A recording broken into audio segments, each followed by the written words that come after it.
Welcome to the Stanford Medicine Alumni Association's Alumni to Alumni Speaker Series. My name is Jennifer Cobble, and I'm the Executive Director of SMAA.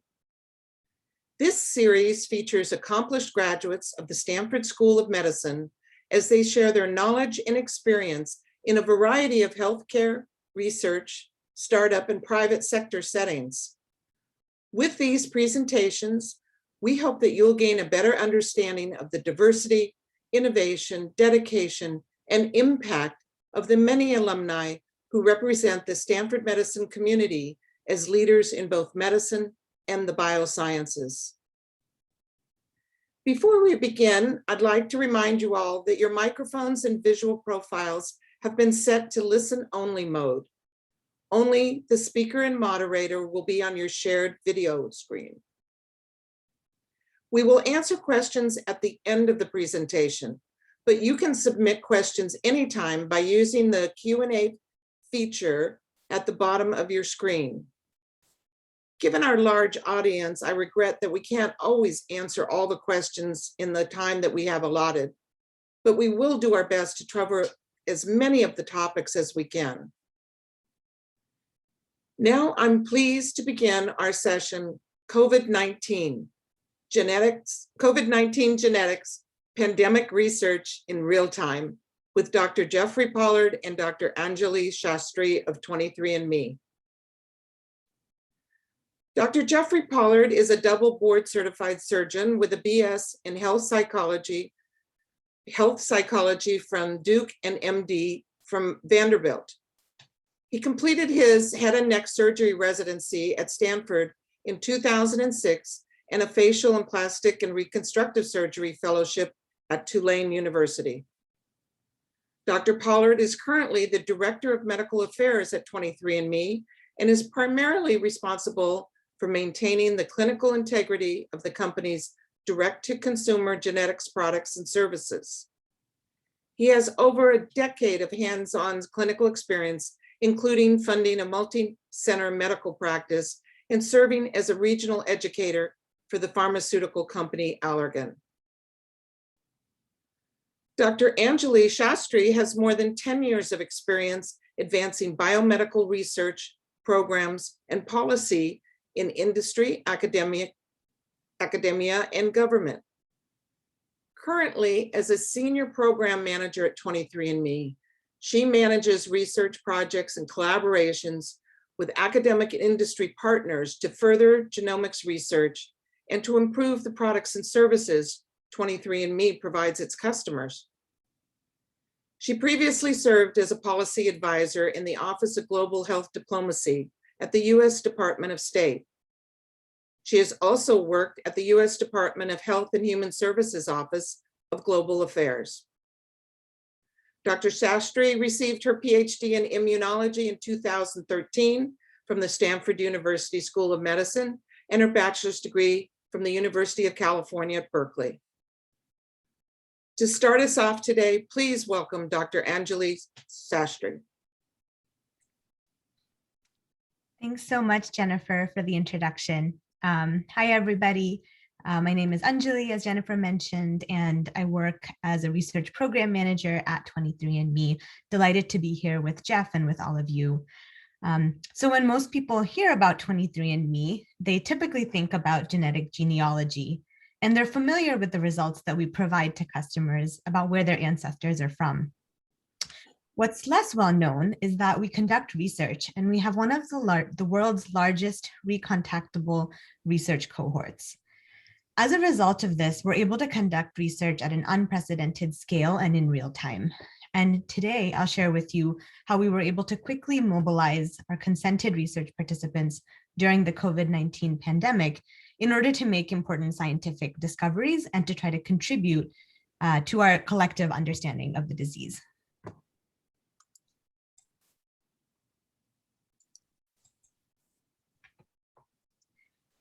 So by way of agenda, we'll talk briefly about 23andMe, providing you a quick introduction.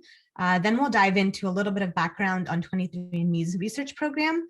And then I'll share some really interesting findings from our COVID-19 study first starting with some of the goals and the study design, and then moving into the scientific findings from the study. And so with that, I'll turn it over to Jeff to start us off on an introduction to 23andMe.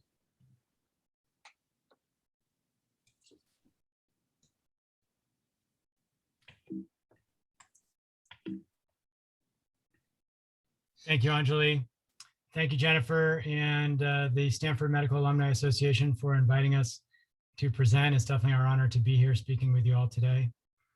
Many of you may be familiar with 23andMe's consumer-facing genetics test, but what you may not know is that we are a mission-driven company with the goal of helping people access, understand, and ultimately benefit from the human genome. And it's our consumer product and the trust and strong relationships that we've built with our customers that fuels a unique and robust opportunity to apply science to big data in real time and make novel discoveries that you, your loved ones, and those in your community may ultimately benefit from. As a direct-to-consumer product, customers have relatively unencumbered access to their genetic information, and that's where personal and collective, really, discovery begins. We will be keying in on our research efforts for the remainder of the conversation, but for completeness and to highlight the opportunities for personal discovery, it's worth noting that our health service is the first and only multi-disease direct-to-consumer genetic service that includes FDA authorized reports in several of the categories seen here. Here is some supplemental information to accompany that slide on our health and pharmacogenetics reports. It's important to mention how our consumer business ties directly into our research efforts and creates an opportunity to make meaningful discoveries that feed back to our customers over time. Our consumer business allows individuals to learn about their own genetic ancestry and health information and provides the opportunity to opt in to participate in research. Our research efforts recruit consenting participants from diverse ancestries and from particular diseases of interest, and discovers genetic associations that ultimately help power new reports and new insights and information that we can give back to consumers, in addition to helping to fuel our therapeutics efforts. Our therapeutics efforts leverage data to accelerate drug discovery, addressing unmet medical needs and rare conditions. And ultimately, both the research and therapeutics efforts should feed back and provide value to our consumers over time. Before I hand off to Anjali for the remainder of the presentation, during which she'll dive into our research efforts, specifically our COVID-19 study, I'd like to leave you with one of 23andMe's most important core values. Behind every data point is a human being. I think this statement is a nice backdrop for the remainder of the presentation. And with that, I'll hand it back to Anjali. Thank you.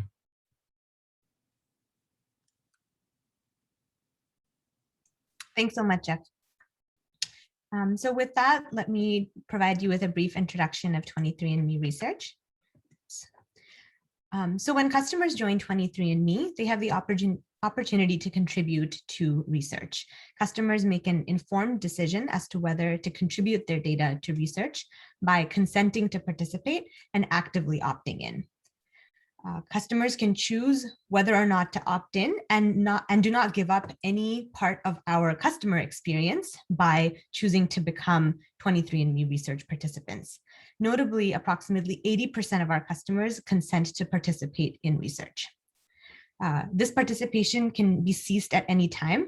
And importantly, our research protocols and consent documents are approved by an external ethics review board, and we strive to meet the highest ethical standards in all of our research studies. The data that's used in our research is aggregated and anonymized. No individual level data is ever shared without explicit reconsent.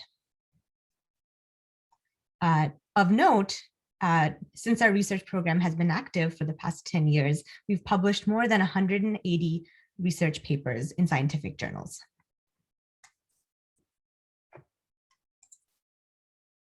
There are a number of advantages to using an online platform for research, probably the most important of which is the broad participation that it enables. Participation is easy. People can be involved at any time of day from their couch. Geography is not a barrier. So unlike traditional research studies, proximity to a clinical site isn't essential. And everyone can participate in multiple studies at once. So one could be a part of a COVID-19 study and at the same time participate in an Alzheimer's study.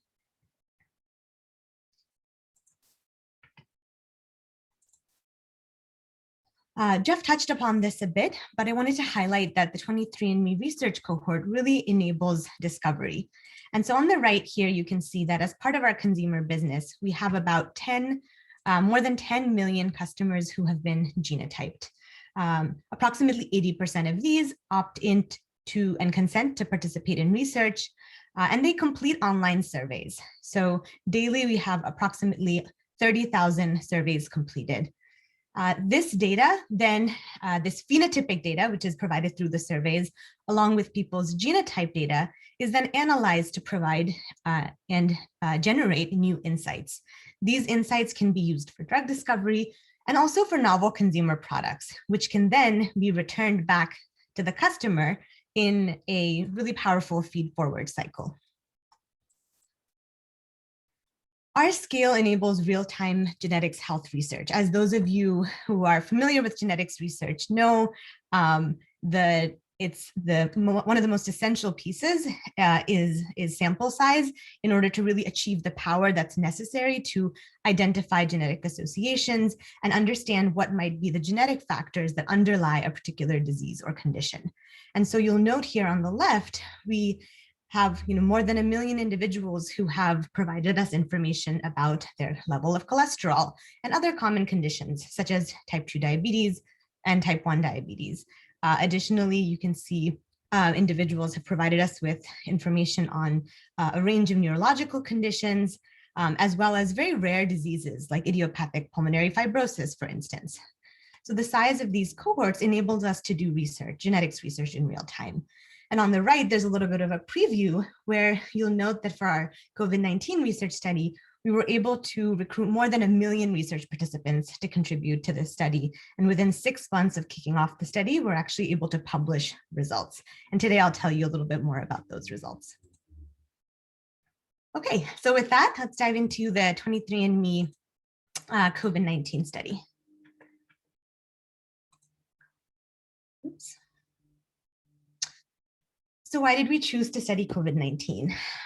The pandemic has really taken a devastating toll globally and in the United States. I pulled these numbers last week, and sadly, they continue to increase every time I deliver this presentation. So at 23andMe, we really sought to try to leverage our cohort and our research platform to try to make a meaningful impact. And so we thought that we could do this because we know that genetics plays a role in the susceptibility and in disease progression for a number of infectious diseases. One very well-known example is HIV and the genetic mutation in CCR5. Given the size of our platform and our expertise in genetics research, we felt that we were well positioned to be able to identify genetic factors that were associated with disease susceptibility and severity. And this is just a little clip from a paper we recently published where we did similar analysis for multiple common infections. And so our goal here was really to understand, are there genetic and non-genetic factors associated with severe outcomes of SARS-CoV-2, and also then to publish the findings and make those available for the scientific community. Okay, so next I'll talk a little bit about the study design. So for our 23andMe COVID-19 study, we chose to recruit primarily existing customers. And the way that we did this was we emailed our customers and asked them to take a baseline survey and then monthly follow-ups so that we could identify incident cases. The data that we collected included data on whether they had been tested for COVID-19, their diagnosis, whether they'd been treated. We asked about symptoms, whether they have pre-existing conditions, exposures, whether they're healthcare workers, and then information on demographics. Interestingly, because we sought to launch this study right at the beginning of the pandemic, so this was in March of last year, we ended up taking a geo-targeted approach to target and recruit customers at in different parts of the country based on the stage that the pandemic was in at the time. And I'll show you a graphic illustrating that in the next slide. In addition, we also recruited individuals who were not 23andMe customers who had been hospitalized with COVID-19 to try to better capture severe cases.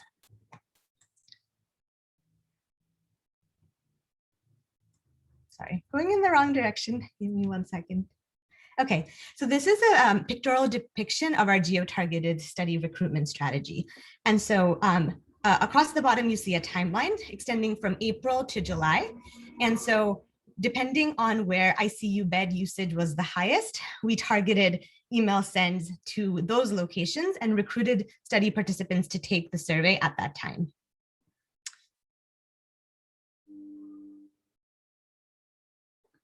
And here's just a timeline of the project. So we kicked off in March of 2020. And from the moment we decided to do the study to the point where we sent the first recruitment emails to our customers, that took a month. And then within about 4 months, we had actually generated 1 million responses from customers. And then by 6 months, we had published our findings. And so we really wanted to stress here how the size of our cohort and the engagement of our participants really enabled us to do research at an unprecedented scale and in a very, very compressed time frame. And to date, we've had a tremendous response. So now we're in March 2021, and we've had 1.3 million survey responses, 70,000 individuals who've told us that they have been tested positive for COVID-19, and 8,000 individuals who've been hospitalized. Okay, so I'll spend the remainder of the talk talking about some of the study findings. So 23andMe data was reflective of national COVID-19 data as well. So on the left here, you can see what's depicted is the proportion of test positive cases among study respondents. And so the darker the red, the higher the prevalence is. And this is from the 23andMe study. And you can see that just visually, it does represent what we saw at the beginning of the COVID-19 pandemic last year, where there are hotspots in the Northeast, in New York and New Jersey, and then extending into the South. On the right, you can see a scatter plot where we've basically mapped our test positive prevalence to the national test positive prevalence that was reported by Johns Hopkins. And we see a very high correlation of 0.85. And so we feel confident that our data is reflective of national data. Here's a snapshot of what we saw in terms of the demographics of infection and hospitalization. So I'm showing you a summary here, and then I'll dive into a few data slides that depict this. So those who reported having a positive SARS-CoV-2 test were more likely to be male, younger, of non-European ancestry, living in an urban environment, and employed as healthcare professionals. This is fairly consistent with what other studies have found. Interestingly, when we looked then at those reporting hospitalization, they were also male, but in contrast, tended to be older, also tended to be non-European. And in fact, as has been widely reported elsewhere, the proportion of African Americans reporting hospitalization was almost twice as high as that expected from the test positivity rates. Okay, I'll show you a little bit of the raw data now. So here, this is looking at test positivity amongst men and women. So on the left is test positivity for COVID, and on the right is hospitalization. And you can see the blue bars representing the males in the study are higher than the green bars. Next, you can see hospitalization rates by ethnicity. And so what I want you to focus on here is the blue bar, which is African Americans. While they only represent 2% of those who tested positive, they represent 12% of those who were hospitalized. And And then on the right, you can see age standardized proportion of cases by race and ethnicity. And you can see that Europeans are at 8%, Latinos are at 10%, and African Americans are at almost 16%. This is the age data that I mentioned. So you can see on the left that the percent of positive individuals actually declined with age, likely reflecting the accessibility of testing early on in the pandemic. But in contrast, on the right, you can see hospitalization actually increases dramatically with age, which is what has been consistently seen throughout the pandemic.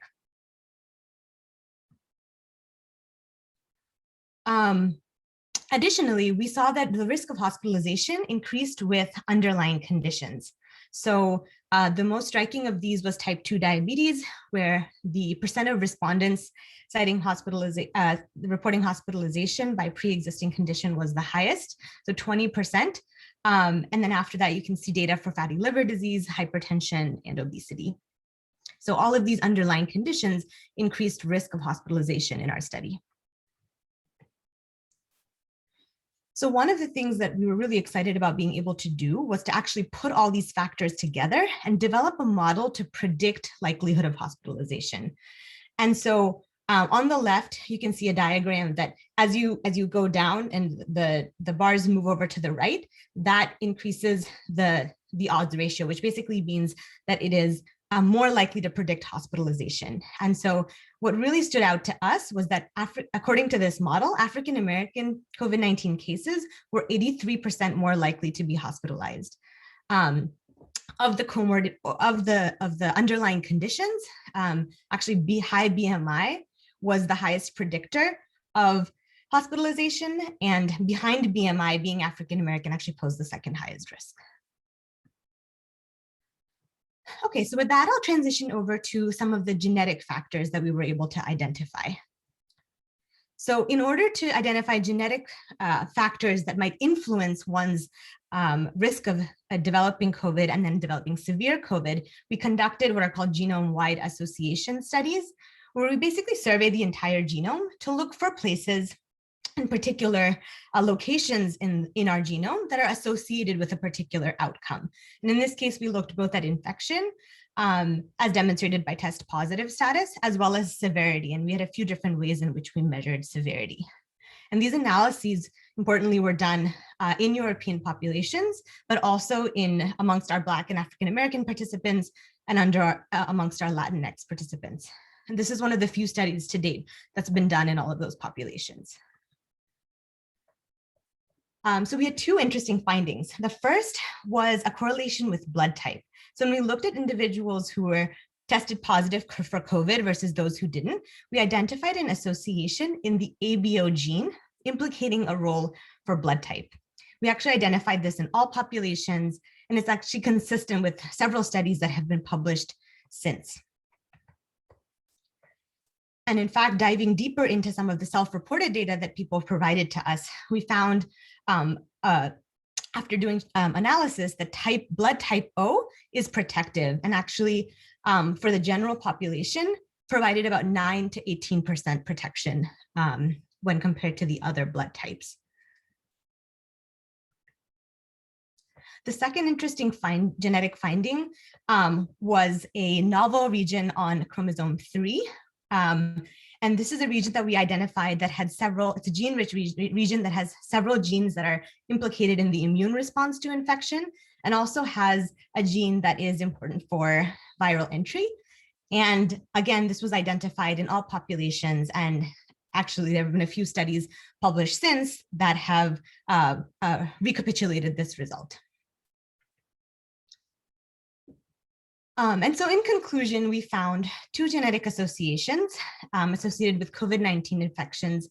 Interestingly, both had similar effects across ethnic groups. Genetic risk, in fact, was slightly higher in Europeans than for Latin Americans or African Americans. Controlling for age, sex, socioeconomic factors, BMI, pre-existing conditions, African American and Black participants were at 83% greater risk of hospitalization, and this risk in our study remains unexplained and is an important area for future research. So I wanted to end by saying a little bit more about what we were able to accomplish with the study and what we've done since. So we published within 6 months of the study launching, we posted a paper on medRxiv with the results of the study, and this paper has since been accepted for publication in Nature Genetics. So it should be coming out in a forthcoming issue.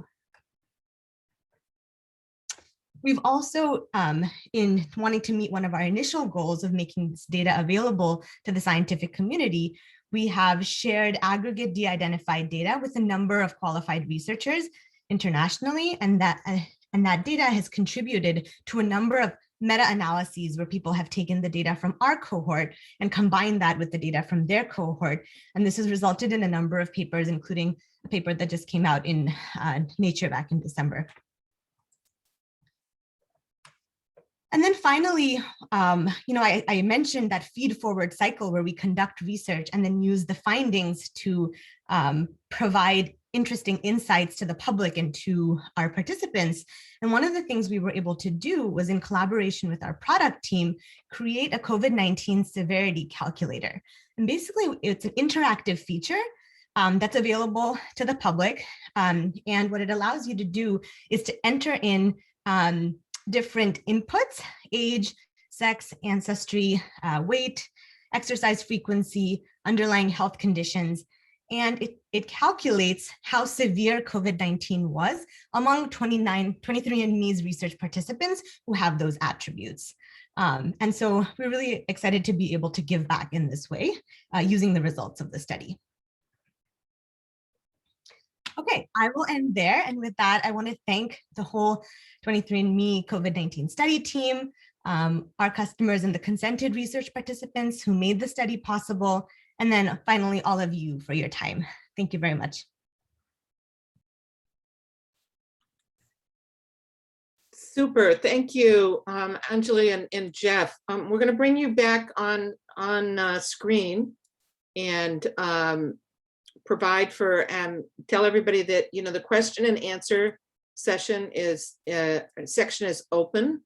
That you can go to the bottom of your screen. There's an icon that says Q&A, and then we'll take on some of those questions as we go through this.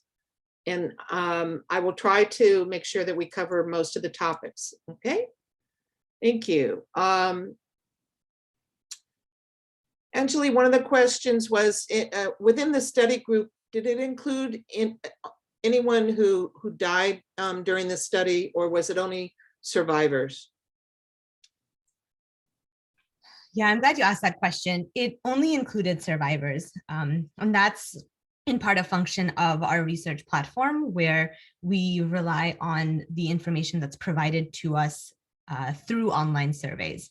And so unfortunately, if someone did pass away, their data was not incorporated into the study. Okay.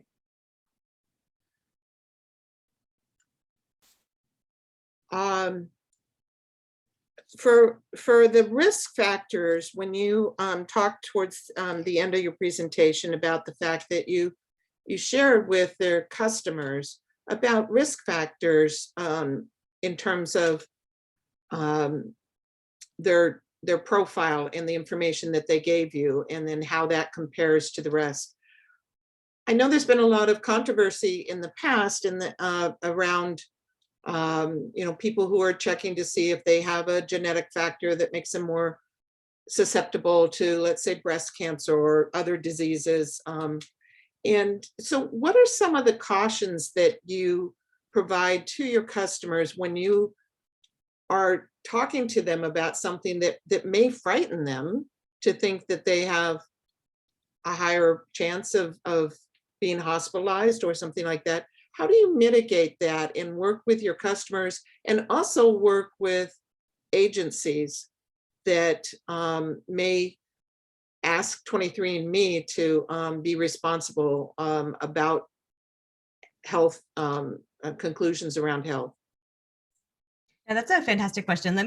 Jeff, do you want to start with just talking about how we think about this for our health product more broadly? And then I can talk specifically about the interactive feature. Sure, Anjali, that's no problem. Yeah, so we have gone to great lengths to acknowledge, first of all, that we are presenting information to people that is highly complex in general when you look at our product from top to bottom. And in doing so, we need to be respectful of the fact that this is complicated, health-oriented and genetic information, and always to provide what I like to call a soft landing for our customers from the moment they engage with our product through their entire journey. And we can deliver on that soft landing in many ways, but one of the ways we do so is by providing a lot of information that is layered so that you can really go as deep as you want to into the scientific details of any one particular insight or feature that we're bringing to your attention. So for the lay person, they can probably glean all they need from just a quick pass at some of the initial information, but we certainly provide layers and layers for those that wish to go there. And so that soft landing and that information, the way we couch that information around our products is one way to ensure that our customers are feeling comfortable with the information that they're reading. It's really part of our mission to not only provide the access, but to provide the understanding and then ultimately the benefit. And so that understanding piece is key, core to our mission and key to the question you just asked, Jennifer. Perfect. Yeah, and I can just add for the interactive feature. So that particular feature doesn't include the genetics. It's just looking at the demographic factors, and none of that information is stored. So once the customer or the member of the public puts in that information and refreshes, it's all gone. So it's not kept anywhere. And then individual level data isn't shared. So as I'd mentioned, when we talk about sharing the research, the results of the genetic analysis with academic researchers, we're sharing the summary statistics. So it's aggregated. It's sort of at a 10,000 foot level.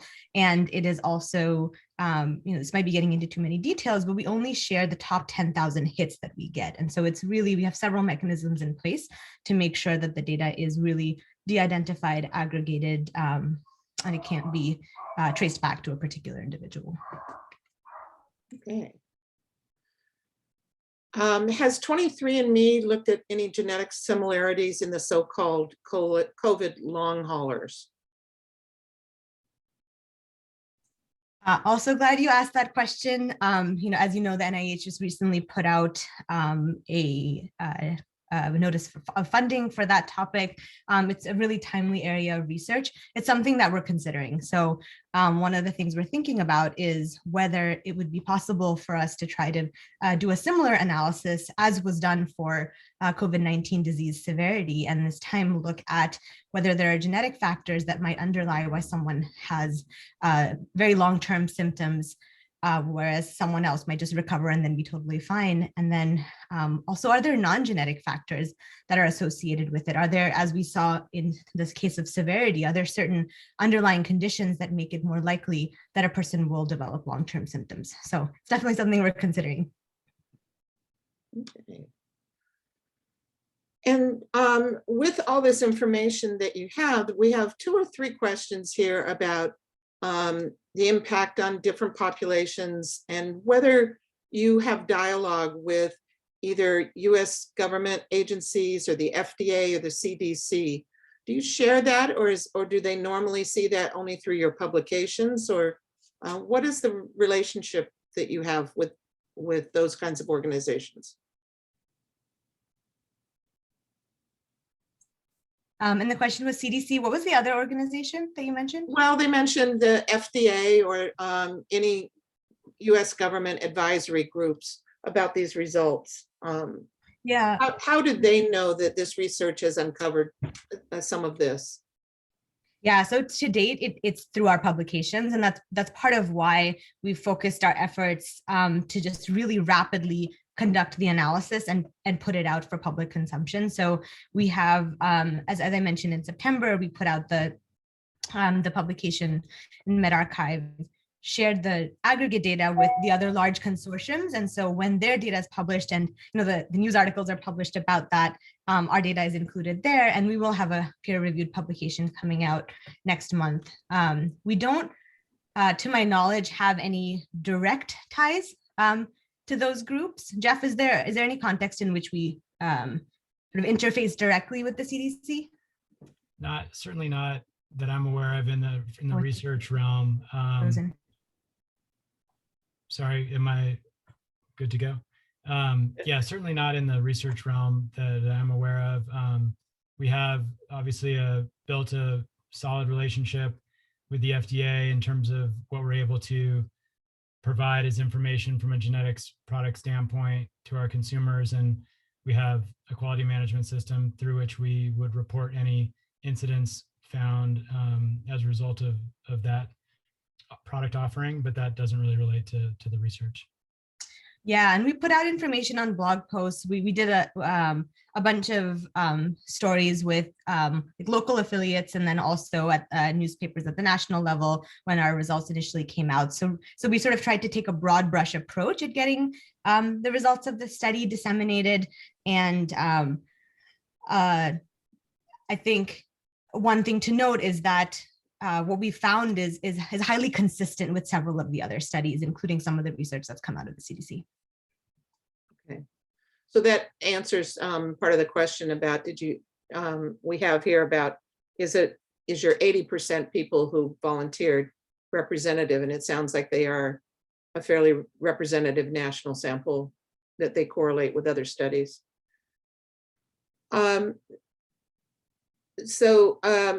There is some question here. I know that there's a lot of activity or talk right now about, the AstraZeneca vaccine and blood clots that have been detected in some individuals.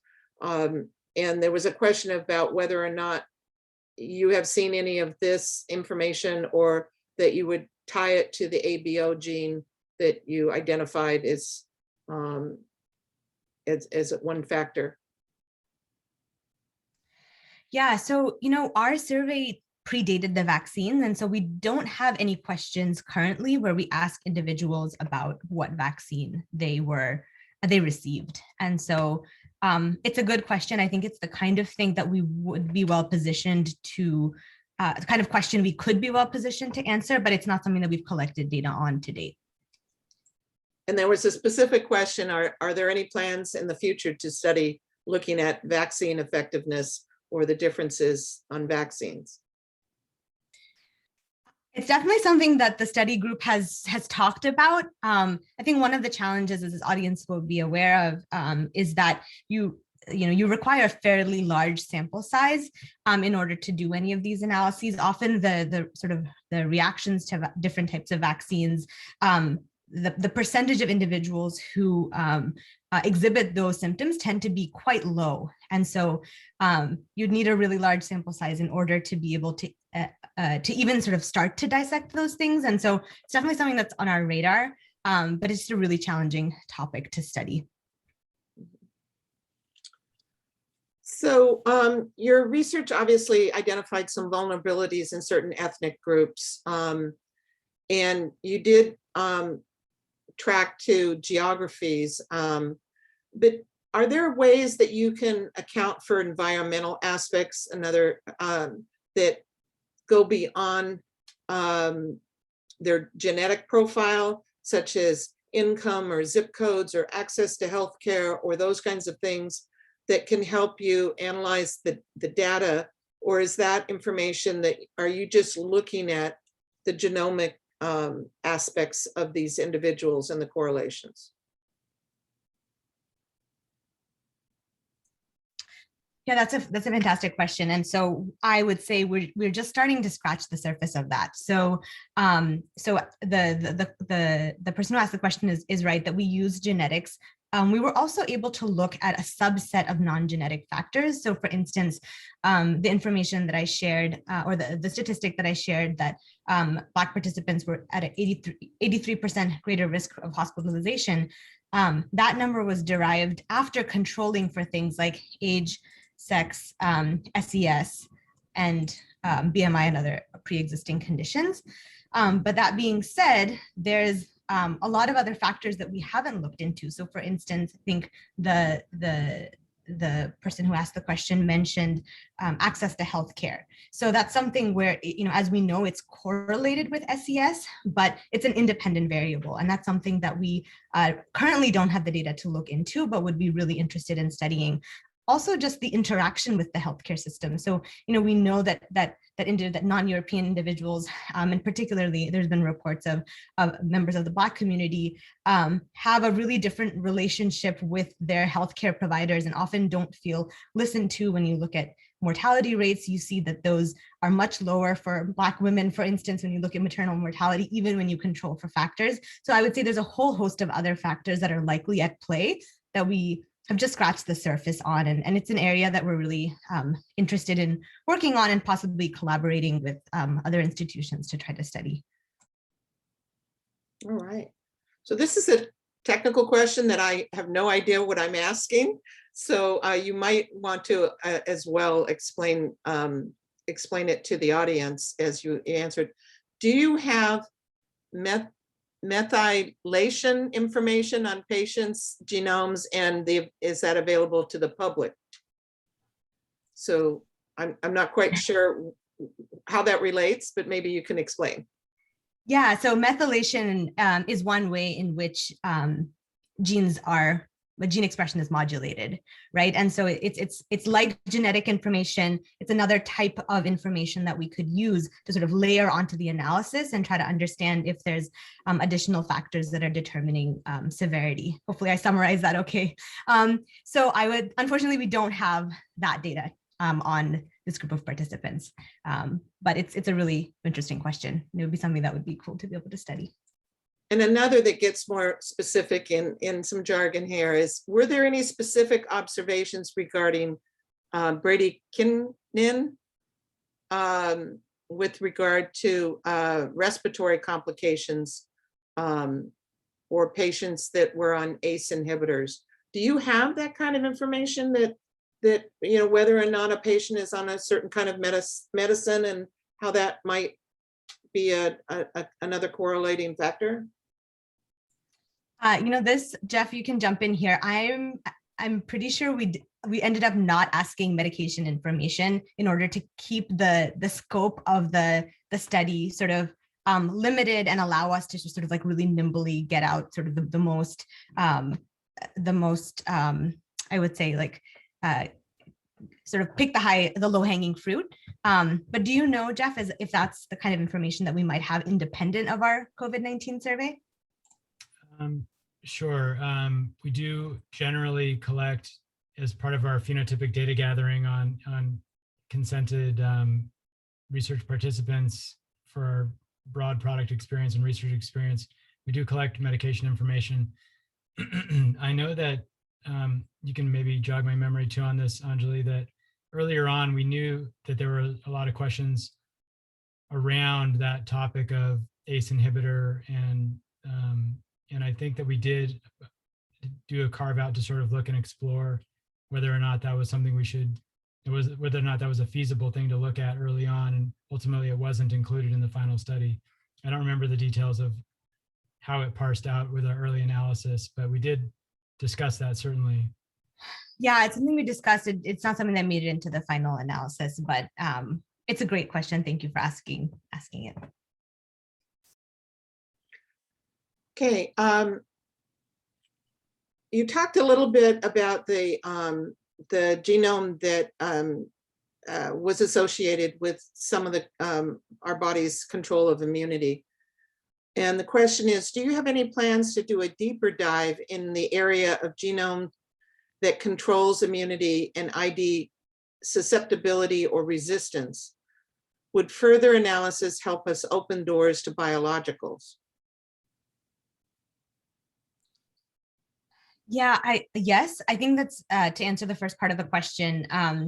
There were several immune genes that were implicated. I think what's been really fascinating to see is that just the sheer number of academic groups that have been studying this question from like a basic immunology perspective and also a clinical immunology perspective. So really trying to, so we've taken sort of a bottom-up approach to understand the genes, and what they're doing is they're looking at patients and looking at patient samples and actually quantifying, what are the immune cells that are infiltrating the lung at the time, what's the gene expression in those lungs, what's the protein expression in those lungs, to really understand like the clinical half of it. And so what I think where I see things going is that there will be a confluence between both of those areas of work, which will help to elucidate some of those questions. But it's beyond the scope of what 23andMe is able to do.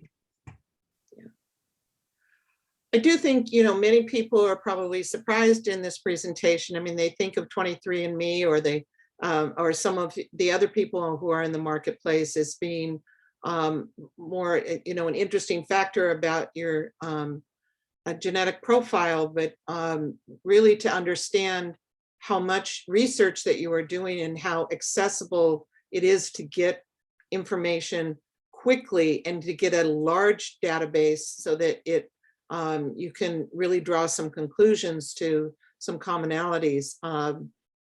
So one of the questions was, how do you apply your findings to influencing further research or other actionable next steps that somebody can, that people would take, whether it's a pharmaceutical company, whether it's someone like yourself for further research? What do you hope and often in your research that you can influence?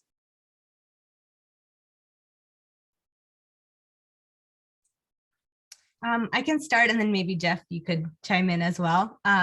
From a research perspective, so one of our primary goals is publication, because as you all know, being many of you part of the academic enterprise, the discovery is iterative, and so for us, one of our main goals through our research program is to be able to generate these insights and then be able to share them with the academic community, both through peer-reviewed publications, but then also through the sharing of the aggregate data resulting from the studies. So I think I would say publication is one big primary output of our research program.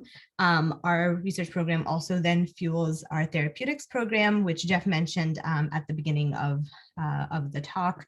And then we also seek to be able to share insights back with our customers. And so the COVID interactive feature was one great example of that, where we were able to take the model that we generated as a result of the research and package it in such a way that it was very digestible for members, for non-scientists basically, and for our customers, so that they could benefit from the results of the study and sort of be able to, let's take the example of exercise, where exercise was one of the easily modifiable factors that influenced whether someone developed more or less severe COVID. That's something that people have control over. And so if we're able to provide that information to customers, then we're able to make give them meaningful benefit from the research.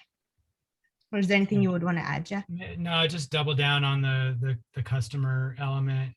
I think, our company recognized early on that it's really a two-way relationship between customers and research participants and the research entity. And we can do better than just give people a $50 gift card for donating a blood sample or for answering a survey, but that we can really give them something back in fairly short order so that they can derive the meaning of the effort that they took to be a participant. And I think, the severity browser is a great tool or feature that exemplifies that. But also, just on a more common level, we do write blog posts that are very accessible to the consumer that describe our research. So we know that our customers are not likely to patrol PubMed and download articles through that channel, or even hope to understand what was happening in a write-up. But a blog post is a very accessible way to do that. And there have been instances where information that we've garnered through our research have gone back to inform reports that we, more formal reports around genetic insights that our consumers can digest in that way. So good question.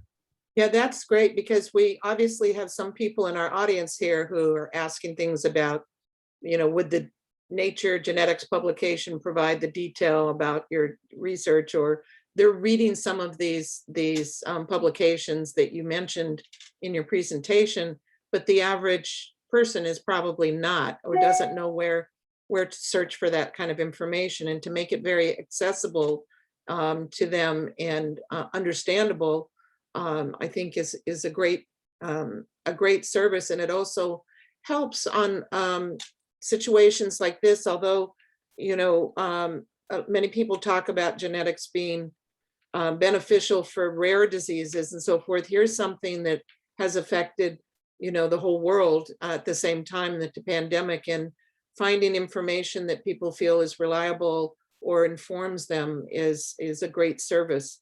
So we did have 2 or 3 questions about whether or not your customers have access to the data, or have ways to learn more. And it sounds like you provide some of that. Yeah, I think we've had 4 or 5 blog posts now that we've published, exactly as Jeff was describing, on various aspects of the study, and certain things that I actually we weren't even able to put into this presentation for due to a shortage of time. But there's a lot of other interesting analyses around sleep that we did, around steps during the pandemic, just really things that are very relevant to people's day-to-day lives. And you're absolutely right that that's not the scientific journals are not really accessible to the broader public and our customers. And so blog posts are one great way in which we disseminate that information. So here's a tough one. Ultimately, who owns the genetic data, and the company or the person? And if the company monetizes the data, how does the person benefit? I think people are trying to understand companies like yours in terms of what happens with that data. Jeff, do you want to start, or do you want me to start? Sure. I guess I would just sort of re-emphasize the notion that we view our customers and the research participants as partners in this journey, and to sort of make good on that partnership, we do aim, as part of our mission, to make sure that they're benefiting from the contributions that they're making. And we've highlighted a couple of ways in which we do that. We could elaborate more if that seems relevant, but that's certainly core to our mission and core to our values. Yeah, and then I would just add that, the participant is always in control. And so, participants can download their full genotype data at any time. They can ask for it to be deleted at any time. They can withdraw their consent to participate in research. So at the end of the day, the research participant and the customer is really in control of what happens with their data. And they're the ultimate decision maker. All right. Well, we've got other questions, but unfortunately we're getting close to the end of time. So this is going to be your final question to both of you, and individually you can answer. Can you please tell us how your experience at Stanford School of Medicine and being part of the Stanford community has helped you either in the work that you're doing, the kind of research you're doing, or the work that you're doing in generally at 23andMe? Sure, I can go first. It's a great question, Jennifer, and it's hard to answer it in really just one way, but I'd say overall, the training at Stanford allowed me to develop as a full spectrum physician, with meaningful touch points along the entire healthcare spectrum. So from, bench research all the way through patient care at the bedside. And that also prepared me to excel at what I think is this intersection of compassion and technology. And I never would have predicted then the role I'd be playing now, certainly. But I credit my clinical training at Stanford as one of the key factors really in preparing me for a career that's been split pretty evenly over time between direct patient care and technology-based healthcare solutions. Great. And Anjali? Yeah, so you mentioned, Jennifer, at the beginning that I came through the PhD program in immunology. As many of you probably know, it's a highly interdisciplinary program. There's individuals studying infectious disease, cancer biology, autoimmunity, and I think that whole ecosystem and interdisciplinary nature of the work and the research at Stanford really helped me to really think outside the box and to approach questions in a novel way, in a really cross-functional way. And I think that served me really well in my career, whether that's been in the work I've done in global health prior to coming to 23andMe, the kind of work I've done at 23andMe on the research team. And then most excitingly in this work, being able to use my immunology training to sort of help dissect some of the results that came out of the study, particularly in sort of the immune, the relevance of the immune system in trying to understand, our people's reaction to this really sort of timely global health challenge. And so, yeah, thank you to Stanford. All right. I want to once again thank Jeff Pollard and Anjali Shastri for this evening's presentation. A recording of the seminar will be available on our website in the coming days. And you will also receive an email survey asking you about your experience today. Your responses help us to serve you better in the future. We plan to have a continuing series of the alumni to alumni speakers, and we hope you will join us at a future event. Thank you again for joining us, and good evening.